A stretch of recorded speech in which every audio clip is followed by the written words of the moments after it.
बोलो जयकारा। बोलो मेरे श्री गुरु महाराज की जय। बोलो श्री सतगुरुदेव भगवान की जय। बोलो श्री परमहंस दयाल जी महाराज की जय।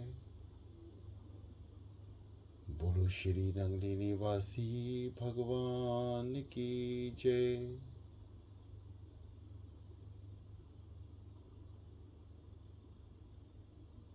श्री सतगुरुदेव भगवान जी के प्रेमी,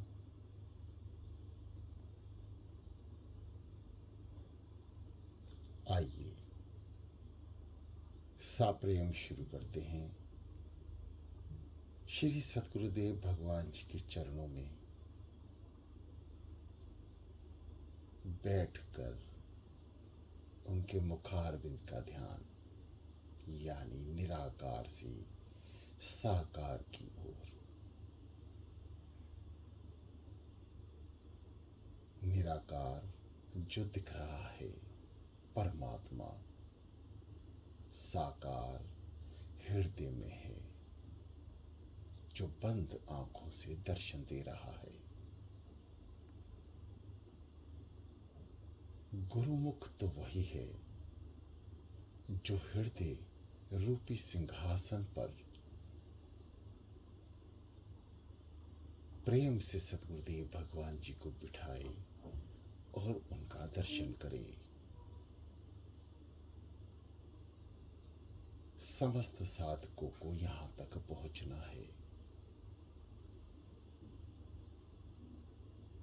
तभी ध्यान में उन्नति प्राप्त होगी।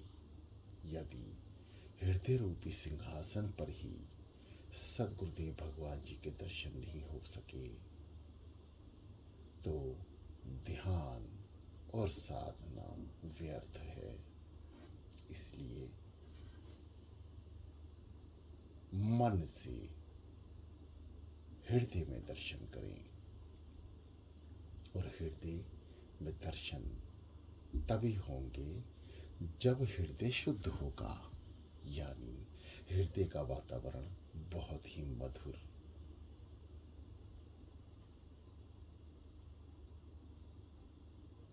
आप भोले स्वभाव के हो, सबको माफ करना सीख लें।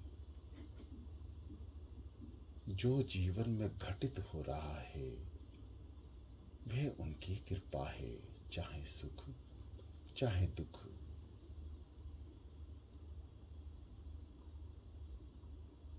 कहने को तो मुख से कह दिया, घट घटवासी मेरे नगली निवासी, परंतु माना नहीं। बस मानना है कि वह हर घट में विराजमान है और मेरे भी घट की सुध जानते हैं। जो सदगुरुदेव भगवान आपके विषय में सब कुछ जानते हैं तो उनसे क्या कहना, क्या गुहार लगानी। बस शांत चित्त रहें। जो हो रहा है उसकी कृपा समझकर आगे बढ़ते चलें। यह उनके कार्य हैं, वे हमारे जीवन को कैसे चलाएं। दोनों हाथ ज्ञान मुद्रा में,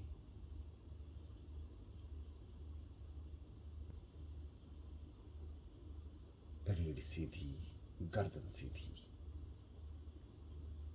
ऐसे स्थान का चयन करा करें, ऐसे आसन का कि आपको किसी भी तरह से शारीरिक तकलीफ ना हो। यदि एक दिन आपको लग रहा है कि आज प्रॉब्लम हो रही है, बैठने में स्थान सही स्थान का चयन नहीं किया, तो कल सही स्थान का चयन करें और सोने से पहले बैठ कर देख लें। 5 मिनट 10 मिनट जरूर बैठें, उस परमात्मा को याद करें। जिनके चरणों में जीवन समर्पित किया है। आंखें कोमलता से बंद, रीढ़ गर्दन सीधी, गहरी लंबी सांस और सांसों पे समस्त ध्यान कि आपकी सांस आ रही हैं, जा रही हैं। ये श्वास स्वतः ही आती है, आप इसे लेने वाले नहीं हैं। यदि आप लेने वाले हैं तो आप रोकने वाले भी हो सकते हैं, परंतु ऐसा संभव नहीं है। इसलिए श्वासों को आते जाते बना रहने दें। अपने समस्त ध्यान को अभी अपनी सांसों पर लगा लें। क्रियाएं पूरी करें। श्वास अंदर, पेट अंदर, रोकें, गुदा द्वार को संकुचित करें, पुनः ऊपर की ओर जाएं, मस्तिष्क की ओर, आज्ञा चक्र पे रोकें और जाने दें।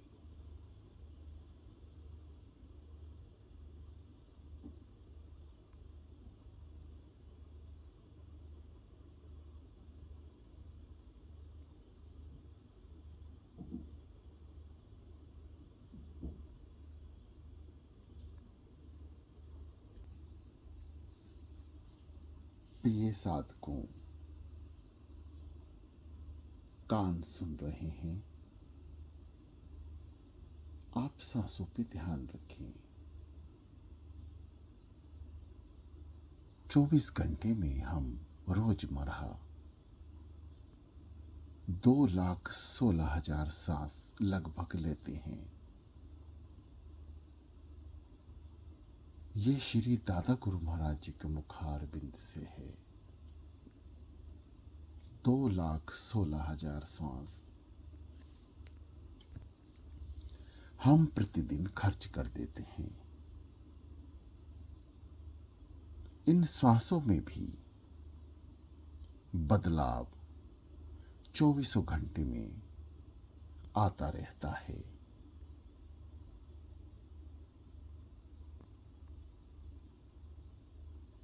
जब हम बैठते हैं,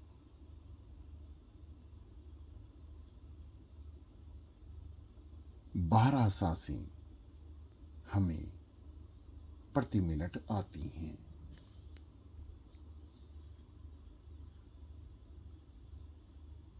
जब हम चलते हैं, 18 सांसें हमें खर्च करनी होती हैं।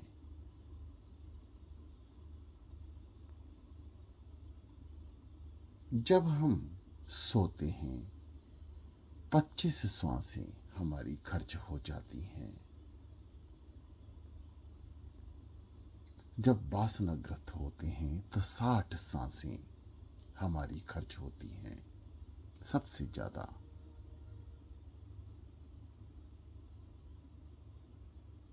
और जब हम समाधि स्थित साधना में होते हैं, हमारी सांसें रुक सी जाती हैं और बहुत कम सांसें हम ध्यान साधना में खर्च करते हैं,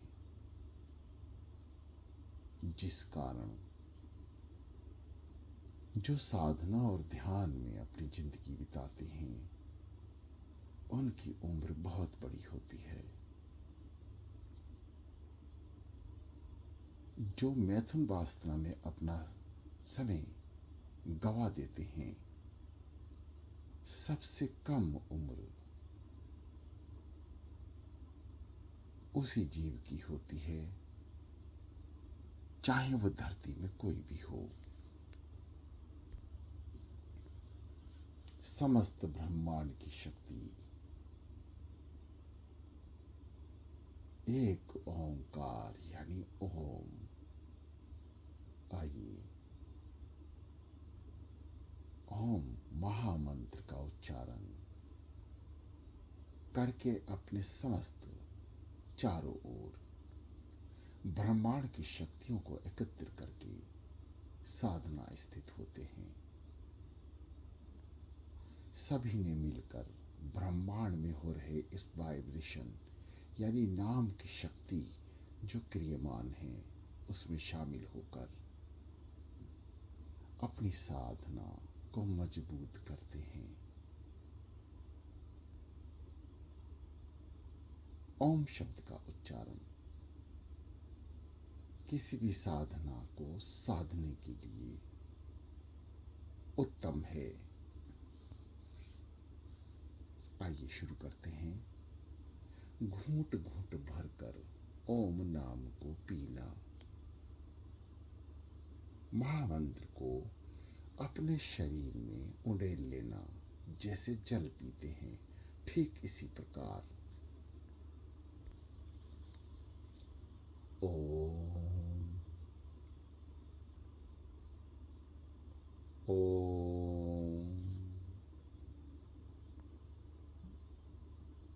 ओम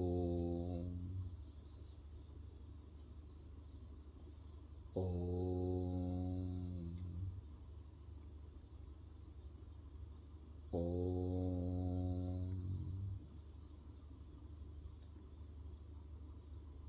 ओम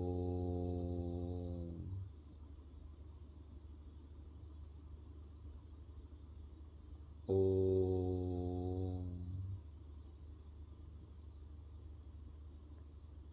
शांत।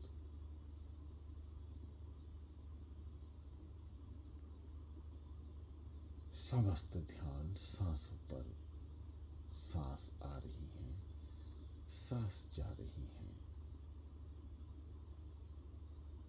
केवल सांसों पे ध्यान रखें। मन को एकाग्रचित करने का प्रयास करें और गहरी लंबी सांस भरते हुए ओम का उच्चारण करेंगे।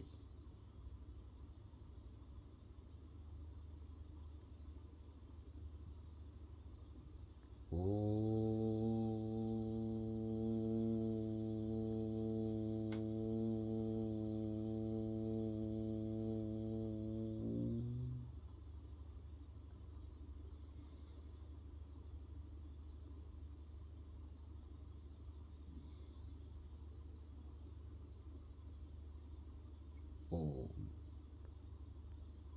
जैसे महामंत्र का उच्चारण किया, लंबी सांस भरी, धीरे धीरे पेट को दबाते रहें जब तक ओम का उच्चारण होता रहे।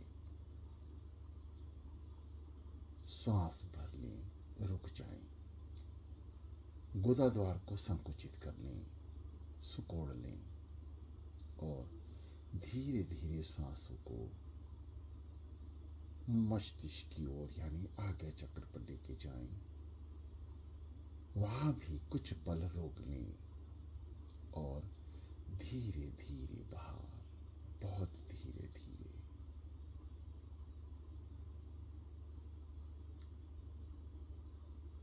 ये क्रियाएं श्री दादा गुरु महाराज जी द्वारा ही बताई गई हैं।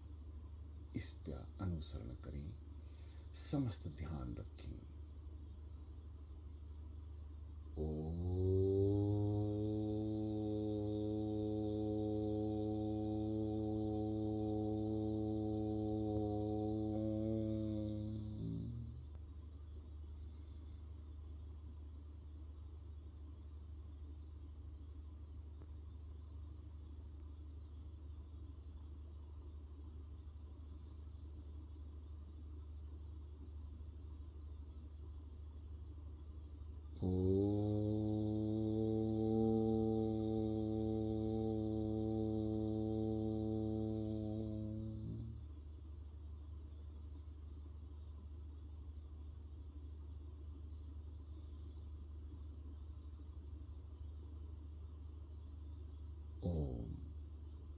जैसे ही ओम शब्द को अंदर की ओर लेके जाएं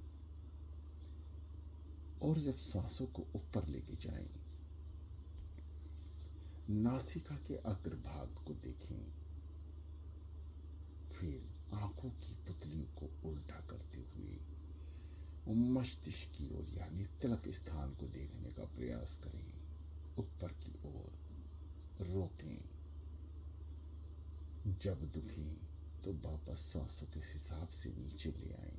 फिर जब श्वास भरें और श्वासों को ऊपर लेके जाएं तो फिर वही नासिका के अग्रभाग को देखें और आंखों की पुतलियों से तिलक स्थान के दर्शन करते रहें। ये क्रियाएं बारंबार नाम जपते हुए अपनाते रहें। ओ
शांत हो जाए।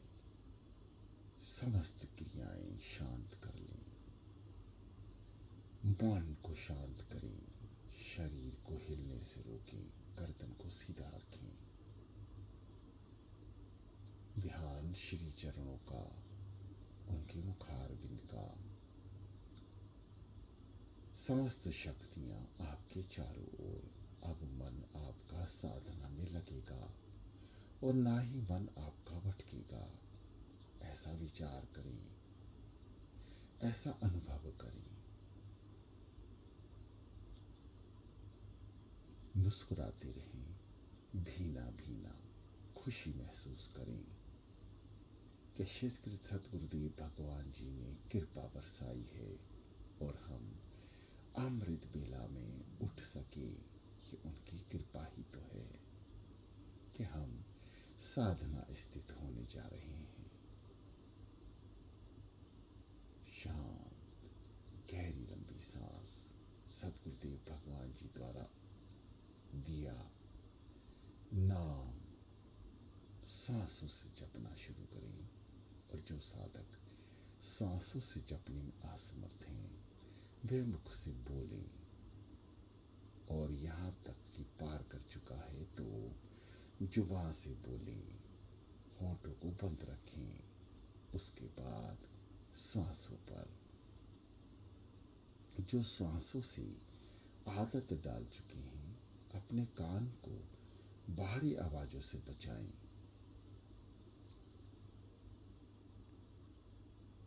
लीड को लगा के रखें। कान को बंद रखें। हृदय की गति को सुनने का प्रयास करें। जो हृदय की गति सुनाई दे रही है उसी पर सतगुरुदेव भगवान जी का नाम उच्चारण करें और बढ़ जाएं अजपा जाप की तरफ।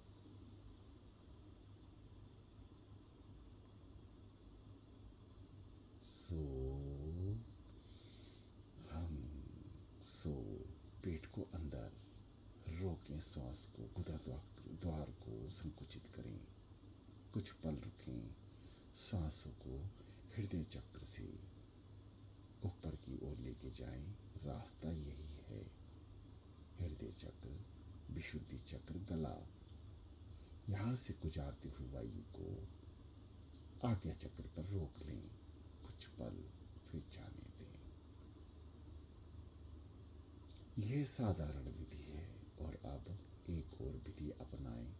श्वास को अंदर भरें, रोकें और 3 से 12 बाहर सोहंग सोहंग मन से बुलवाएं। होठ को बंद रखें। मन बोलेगा, कान सुनेंगे। जब श्वास भूल जाएं ऊपर की ओर आगे और चक्र की ओर खींचें। कुछ पल रुकें और जाने दें। आइए शुरू करते हैं। सो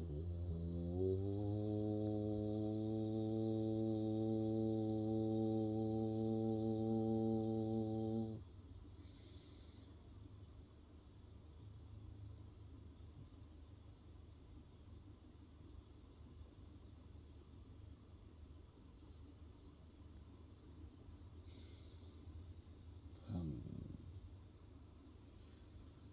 सो पेट अंदर, गुदा द्वार संकुचित। जैसे ही श्वास को ऊपर की ओर लेके जाएं, समस्त कुंभक लगा लें, यानी कहीं से भी वायु को बाहर ना जाने दें और मन से बार बार नाम का उच्चारण करें। सोहम सोहम सोहम सोहम सोहम। यह आप 3 से 12 बार तक कर पाएंगे।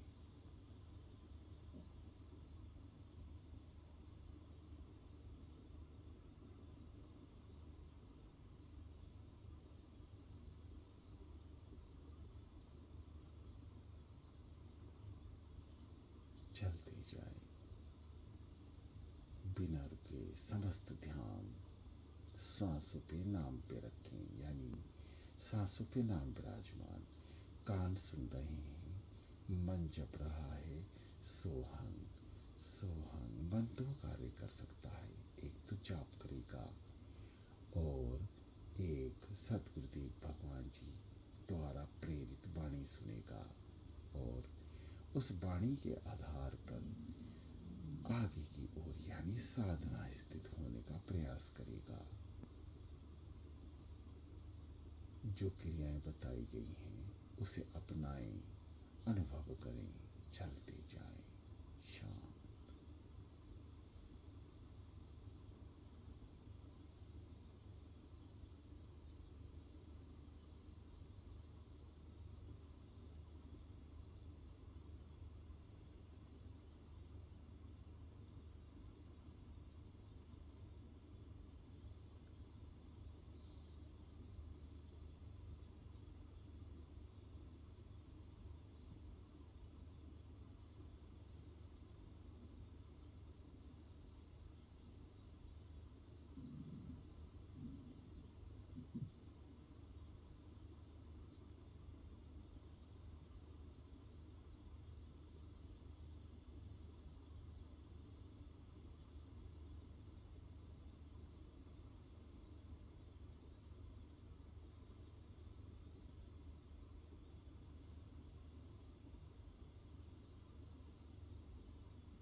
आंख नाक मुख मूंद,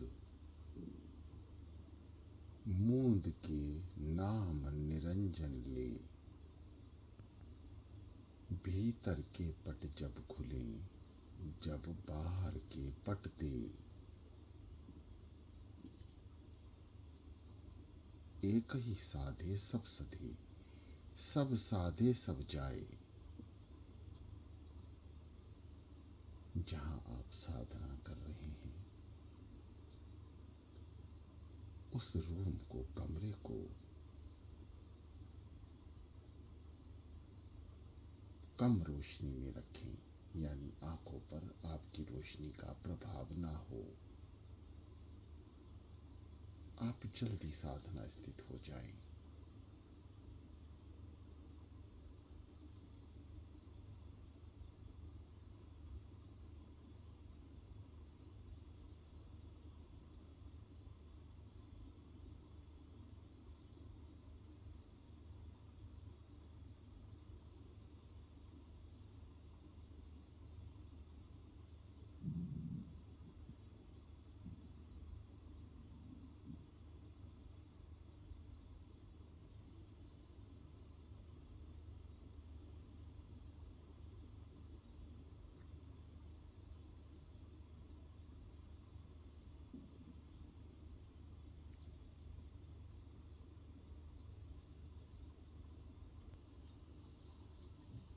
प्रिय साधकों, जैसा कि आपको बताया कि हृदय कमल पर सद्गुरुदेव भगवान जी को विराजमान करना है तो हृदय की सफाई और शुद्धता की आवश्यकता है। सफाई कैसे? किसी भी तरह का छल कपट ना करें। उस मालिक की मौज में रहना शुरू कर दें। वचन आपके कोमल हो, किसी को दुख ना पहुंचे। सभी को माफ करते चलें जो आपको परेशान कर रहे हैं, दुख दे रहे हैं, यातनाएं दे रहे हैं, अपशब्द बोल रहे हैं। ध्यान ना दें, मालिक से प्रार्थना करें, हे दयालु इन्हें क्षमा कर देना।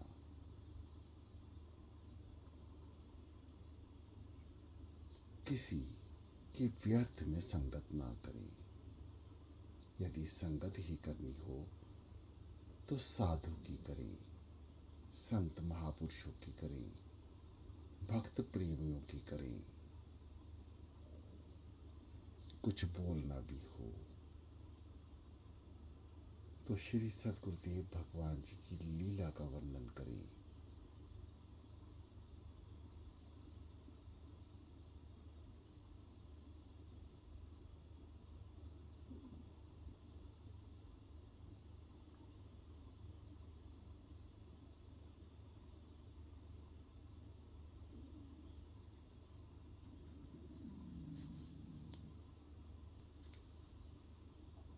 प्रिय साधकों,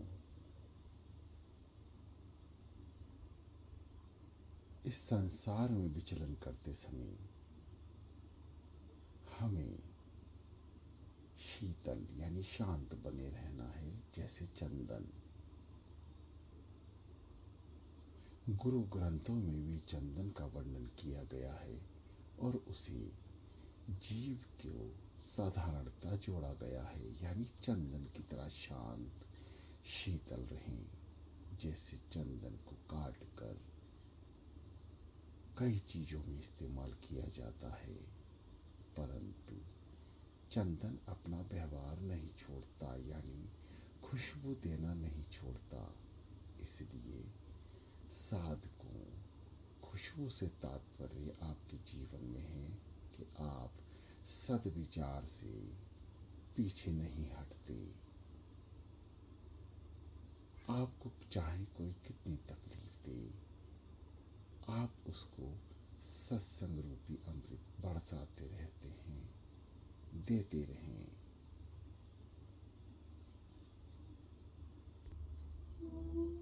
शांत चित हो जाएं,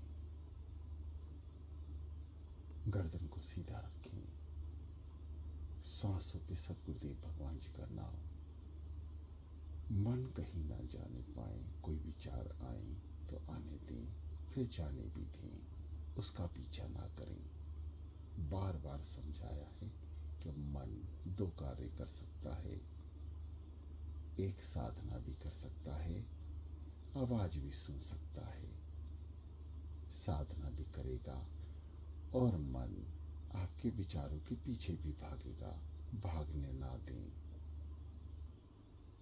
आप विचारों का पीछा ना करें, क्योंकि मन जिसके पीछे हो जाता है उसी का ध्यान करने लगता है। इसलिए मन को नाम में लगा लें और ध्यान श्री चरणों का लगा लें। सो जो गहरी लंबी सांस नहीं ले पा रहे हैं वो छोटी क्रियाओं का अपनाते चलें। सो हम सो हम भले ही चाहे आप छोटी सांस लें, क्रियाएं वही हैं। श्वास अंदर रुकें, हृदय चक्र विशुद्धि चक्र गले द्वारा ऊपर लेके जाएं, मस्तिष्क यानी आज्ञा चक्र में रुकें और जाने दें। इसी विधि को बारंबार अपनाते रहें और जब शरीर स्थिर हो जाए, सुध खोने लगेगी तो सांसें साधारणता चलने लगेंगी।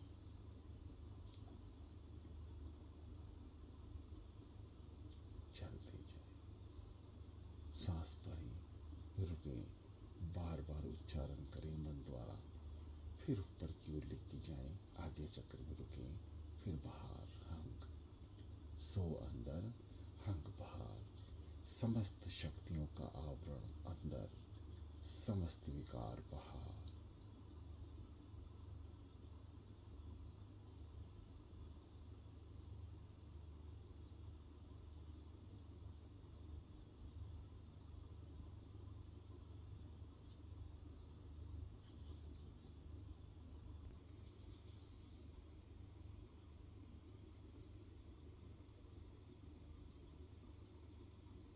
5 तत्वों से शरीर की रचना हुई।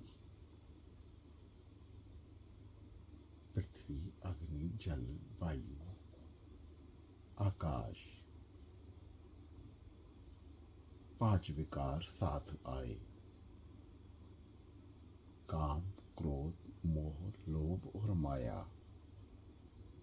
5 इंद्रियां, कान, आँख, त्वचा, जीभ और नाक। 5 तत्व का बीज, 7 चक्र, मूलाधार, स्वादिष्ठान और नाभि, तीनों शरीर के नीचे स्थित। अनाहत चक्र, हृदय चक्र, विशुद्धि, गले के पीछे, गले से लेके रीढ़ के अंत तक, यानी एक रीढ़ की हड्डी, जिसमें 5 चक्र विराजमान हैं, जिन्हें जागृत करना होता है पूर्णता ध्यान के लिए। यानी यह नीचे से ऊपर की ओर जाते हैं। जैसे हम श्वास भरते हैं और श्वास को नाभि चक्र के द्वारा संकुचित करते हैं, तो तीनों द्वार नीचे के, मूलाधार, स्वादिष्ठान और नाभि, तीनों जागृत होते हैं। और जब हम वहां रोकते हैं तो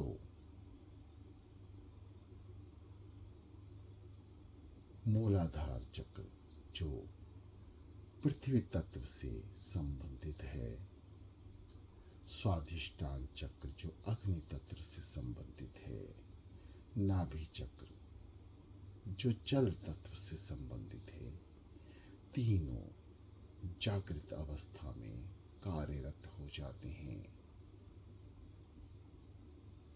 और आपके शरीर में किसी भी तरह की परेशानियां खत्म हो जाती हैं। यानी आप अपने शरीर की शुद्ध खोने लगते हैं जब ये तीनों चक्र जागृत होंगे। और आपको जीवन में कभी भी हृदय से नीचे जो पेट है, 90% बीमारियां यहीं से पैदा होती हैं, जो समस्त खत्म हो जाती हैं साधना के फल।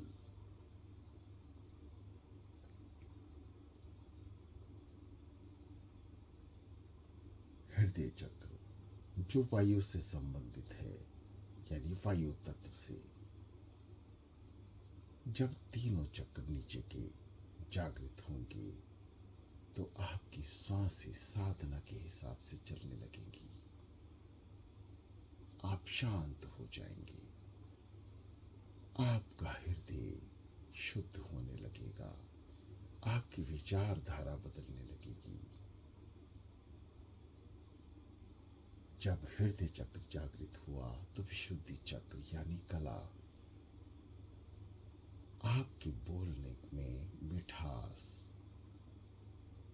फूट फूट के भरेगी। आप जब भी बोलेंगे आपकी वाणी का असर होगा, उसका प्रभाव पड़ेगा। विशुद्धि चक्र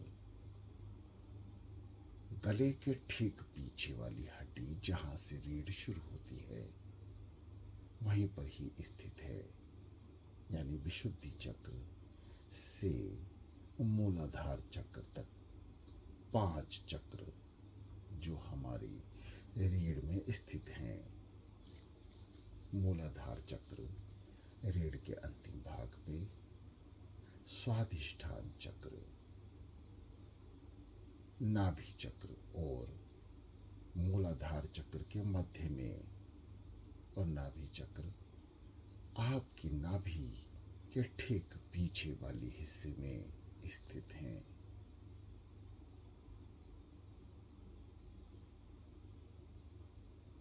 स्वाधिष्ठान चक्र तक तो साधक के लिए बहुत आसानी है। उसकी कृपा सतगुरुदेव भगवान जी की प्राप्त होगी नाम जपने से।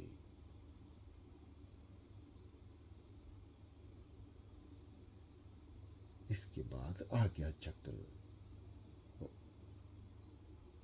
नाभि चक्र और आज्ञा चक्र दोनों ही ध्यान से संबंधित हैं। जहां आज्ञा चक्र जागृत हुआ, आपकी ध्यान की एकाग्रता परिपूर्ण हो जाएगी। आपका शरीर जैसा है, यदि सीधा है तो सीधा ही रहेगा।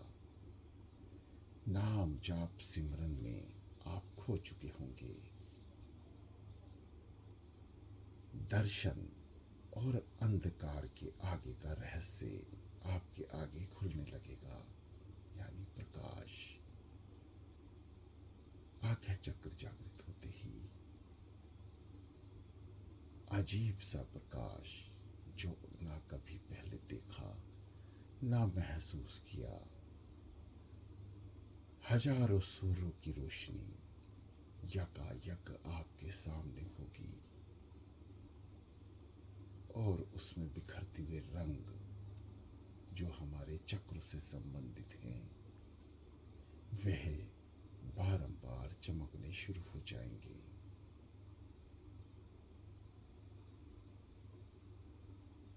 प्रिय साधकों,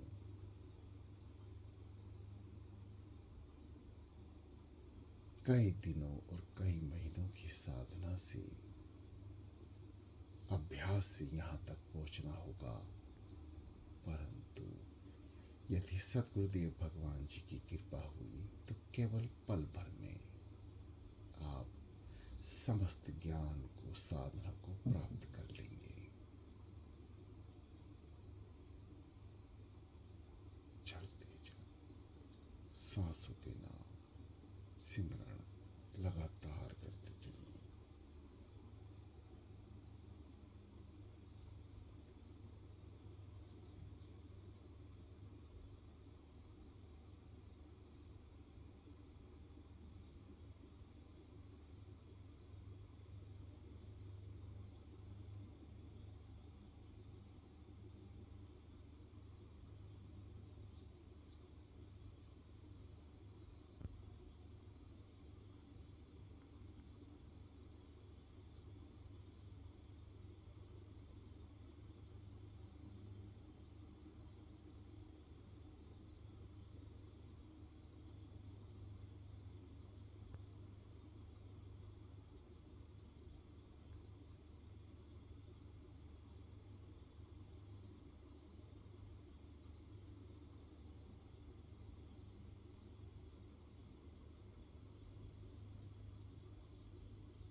प्रिय साधकों,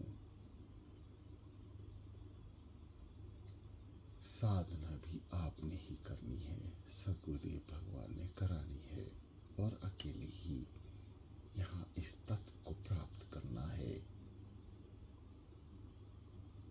ये दास अपनी वाणी को विराम देगा। आप श्री सदगुरुदेव भगवान जी की कृपा प्राप्त करें।